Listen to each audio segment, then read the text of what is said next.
what's up? Sanisa Super Bad Estrada here, and I just want to give a huge special shout out to the relay. Thank you so much for all of the continuous support, and thank you for all of the support during and after and before every single fight. Welcome to the motherfucking relay. We're covering today's top boxing news. And now it's time to assess the repercussions of this past Friday's flyweight contest between the reigning champion Naoko Fujioka and Sulem Urbina. I've already talked about my thoughts on that fight.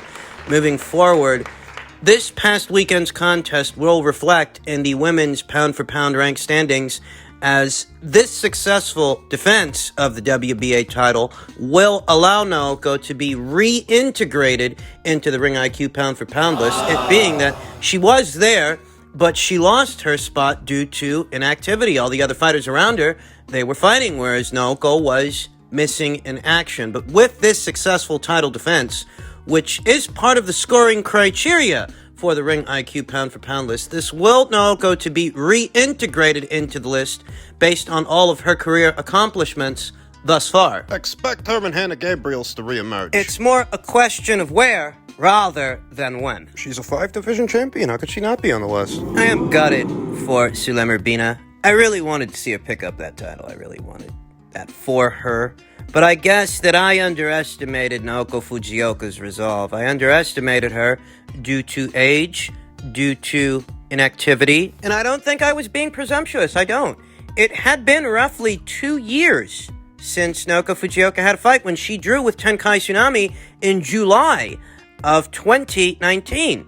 2 years of inactivity, 45 years old. It didn't look good. It looked like a changing of the guard kind of situation. Naoko Fujioka represents the best and brightest fighters. She is one of the best and brightest fighters of the previous cycle of women boxers, the previous generation. She's been around for a long time, collected a lot of great scalps, but ahead of this Urbina fight, it really did look like she was going to lose that title. And she proved me wrong and established herself. See, that's the silver lining in all of this. That even though I'm gutted for Sulem Urbina, I am happy that Naoko Fujioka Show her shit. got to make a statement on foreign soil. Wouldn't be the first time. Naoko Fujioka did travel to Barbie Juarez's native Mexico when she beat her. And, she won this fight on foreign soil. This fight against Sulem Urbina. Now people know who she is. No, to respect her because they now know what she's capable of. and what she can do. I like to think that I'm a bit more familiar than your average boxing fan with these particular fighters. And Naoko even surprised me. She surprised me. I counted her out. I did. She's proved to be legendary. Japan's first 5-division champion of any kind, male or female. Still fighting hard here today at 45 years old off of 2 consecutive years of inactivity in defense of her WBA title. Sensational. And the conversation now turns to a unification match between Naoko Fujioka And Marlon Esparza. Almost immediately, I have reservations. Almost immediately, I have a lot of thoughts about this fight.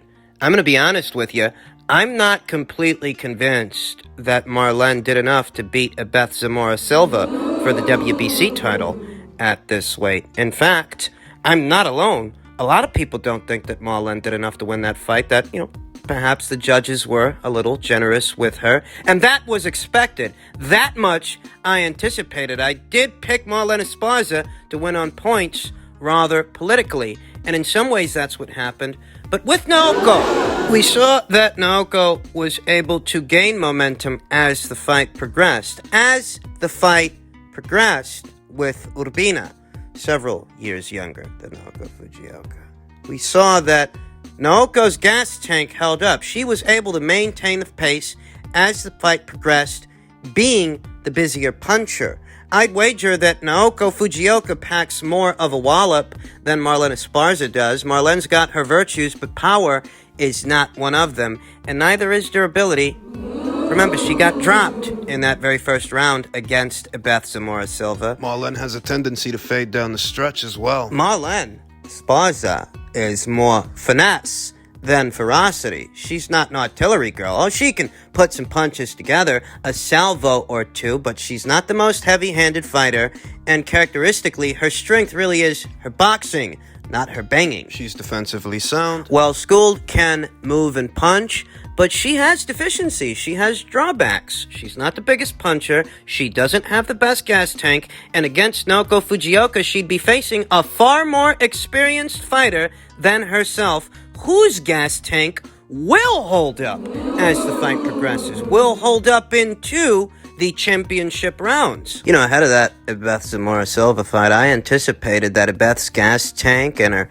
durability, her volume punching, would be a challenge for Marlene Esparza, and something similar applies here with Naoko Fujioka. Yeah, they might have to get real political with those scorecards. Of course, Marlene Esparza is not a big enough puncher to actually stop Naoko Fujioka. Naoko's never been stopped. Never once. In 22 professional fights spanning a career that started in 2009. It's 12 years. Naoko Fujioka's never been stopped, and Marlene Esparza isn't a big enough puncher to be the one to do it. Not even now, here today, when Naoko's 45 years old. Nope, I don't think so. Her best bet is a points decision. And if it comes down to points, if it comes down to the judges' scorecards, well, it could get political, because it has in the past when it comes to Marlene Esparza. I don't imagine this is going to be easy for Marlene. The same way I didn't imagine Ibeth Zamora Silva was going to be easy for Marlene. She might need some help. At this point, it's just a question of how much. In other news, some very interesting comments from former 140-pound champion Regis Prograis. He said, reference to his PBC relationship, what was that relationship? I was promised the Barrios fight for that belt. WBA regular. Barrios said he could not make 140 and he had to go up. Then I heard he was fighting Gervonta Davis. We were promised Adrian Broner. None of the promises Al Haymon made us came true. And I'm not surprised to hear that from Regis Prograis, because Manny Pacquiao crossed over to that side of the street on the premise that he'd be able to fight Floyd Mayweather Jr. for a second time, but that didn't happen. That didn't materialize. Pretty sure that was part of Al's sales pitch. It wasn't a secret that Manny wanted a rematch with Floyd. We all knew. The subsequent years after Maypac were years where we saw an adamant request from Manny Pacquiao to have a second fight with Floyd Mayweather Jr., and Floyd would have none of it. Make of that what you will. The rematch didn't happen. So when Manny ends up crossing over to the PBC side of things, I've no doubts that that rematch was a part of Al Haymon's sales pitch, because we know Manny had that in mind. But Al Haymon couldn't deliver. The same way he couldn't deliver Mario Barrios to Regis Prograis. The same way he couldn't deliver Adrian Bronier to Regis Prograis. It goes back to what I told you guys before. Just because a couple of guys are on the same side of the street, that don't guarantee a fight. That don't guarantee that that guy's team and that guy are going to want to fight you. So that entire narrative about sides of the street, it's bogus. Just an excuse not to fight. When you want to fight and your team wants to fight, you're going to do what you got to do to have the fight, whether the guy's on your side of the street or somebody else's. So anybody you've seen until this point talking about sides of the street and what side of the street a guy's on, that's just the guy that's hiding behind the politics. That's all that fucking shit is. I won't lie to you that it's easier to make a fight in-house. It is easier to make a fight between two guys that are fighting under the same promotional banner on the same platforms. It is easier, but it's in no way, shape, or form impossible to make a fight with somebody else's fighters, because we see it all the time. Back to Regis. Last news we heard about Regis Prograis was in reference to a potential Mikey Garcia fight set to go down at 140 pounds. And I like that fight. I still like that fight.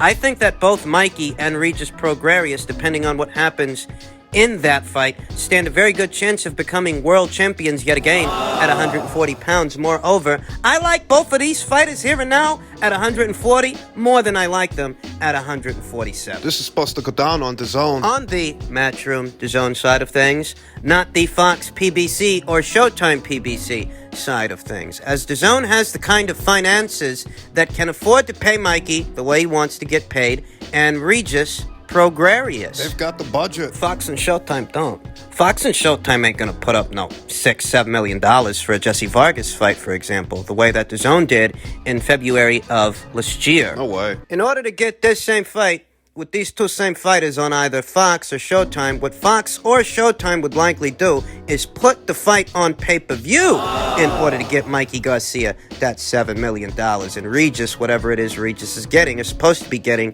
for this fight. They'd bill it as a pay-per-view in the hopes that me and you would flip the bill. They ain't gonna put up that much of their own money for these two fighters themselves. Case in point. The most that people over there at Fox and the PBC were willing to guarantee both Mikey and Errol for their fight over a year ago was $3 million apiece. $3 million for Errol Spence up front, and another $3 million for Mikey Gersha. Not $7 million like the Zone paid for that Vargas fight. Now, the most money Fox and the PBC were willing to front those two fighters for their fight was $3 million apiece, a sum total of $6 million in guaranteed purses. And whatever other money they made from the fight came from the pay-per-view's upside. That's how that works. So Regis Prograis is saying that Al Haymon ain't good for nothing but empty promises. He promised him Mario Barrios, didn't deliver, and he promised him Adrian Bronier, and he didn't deliver. And the thing is, look, a guy like Adrian Broner, he ain't sticking around to fight guys like Regis Prograis anymore. I mean, Regis is a risky fight for any fighter at or around 140 pounds. He's a risky fight for a Mario Barrios. I guarantee you, had it been Regis that Mario fought instead of Gervonta, that fight wouldn't have lasted as long as it did. Mario Barrios don't go 11 rounds with Regis Prograis. Case in point.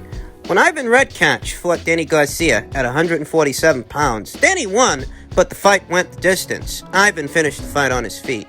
Whereas after 6 rounds with Regis Prograis, that same Ivan Redkach was ready to get the hell out of there. So much so that he faked a nut shot. Just try and find a way out. After a couple of hard left hands, about 6 rounds worth. Ivan Redkach was ready to call it a day. The same Ivan Redkach who was perfectly fine going the distance with Danny Garcia at a higher weight. I'm telling you, there's no fucking way a Mario Barrios goes 11 rounds with a... Regis? No way. They tell Regis that Mario can't fight him because Mario's about to move up in weight, only for Mario to stick around long enough to fight Gervonta Davis. Gervonta, who's a naturally smaller fighter than Regis Prograis, has no scalps, nowhere near the experience that Regis has at this weight, and probably, get paid a little more fighting Gervonta Davis than you do fighting Regis Prograis. Because here today, Regis Prograis with no belt, he's a high-risk, low-reward guy. That's why Adrian Broner won't fight him. Really am hoping that Mikey Garcia fight comes off. They get that fight over the line because Regis Prograis is one of the more interesting punchers at or around this weight, 140 pounds, and depending on how that goes, if Regis can secure the W, I could see Regis becoming a world champion again in the near future, but let's see what happens. And finally, per tweet from Mike Coppinger, Joe Smith Jr. is in the process of finalizing a 2-fight deal. Fight 1, Umar Salamov in October or November at MSG's Hulu Theater. Fight 2, 175-pound title tilt versus Danny Jacobs in January or February at Madison Square Garden. Big-time New York fight. Both bouts would headline, get this, ESPN Plus, not DAZN.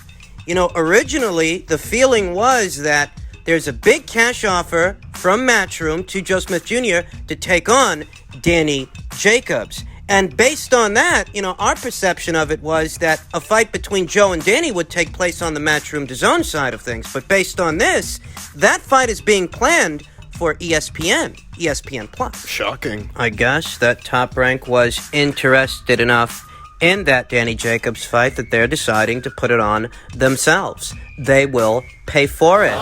If you're wondering why Joe is taking on Umar Salamov, it's because Umar is his mandatory challenger. I don't know if you guys remember, but Umar Salamov, Maxim Vlasov, Joe Smith Jr., and Eleider Alvarez, they were all a part of that WBO 4-man tournament, which was supposed to culminate with, the last man standing becoming WBO champion. The last man ended up being Joe Smith Jr. through one reason or another. But Umar didn't get the chance to fight Maxim Vlasov.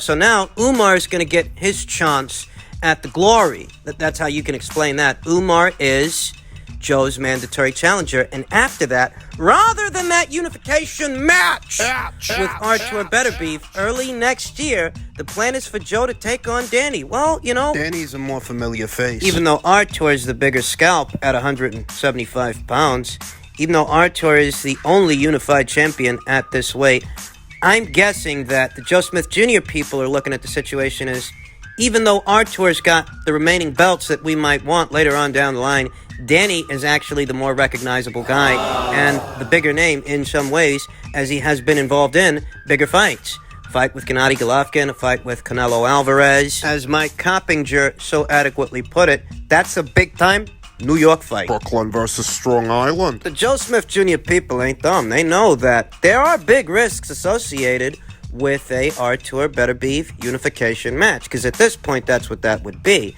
There are big risks associated with that fight, whereas with Danny, it's a more winnable fight against a more recognizable guy. So they'll get around to that Artur Beterbiev fight later on. That's what I told you just before. The question I got is, what is the status of Daniel Jacobs' relationship with Eddie Hearn and Matchroom? Is he no longer in bed with them? Because all of this is set to be going down on the Top Rank ESPN side of things, not the DAZN Matchroom side of things. So should we consider Daniel Jacobs a Top Rank fighter? Is that the situation? Or is he a free agent? There are approximately 7 months between now early next year, February. Should we even expect to see Daniel make a ring appearance in between that time? To acclimate to this weight. Or are the Daniel Jacobs people going to decide to sit the rest of the year out and work on things behind the scenes? Because they did have a scare with Gabriel Rosario at 168 pounds. That was the worst I've ever seen Daniel Jacobs, if I do say so myself. The most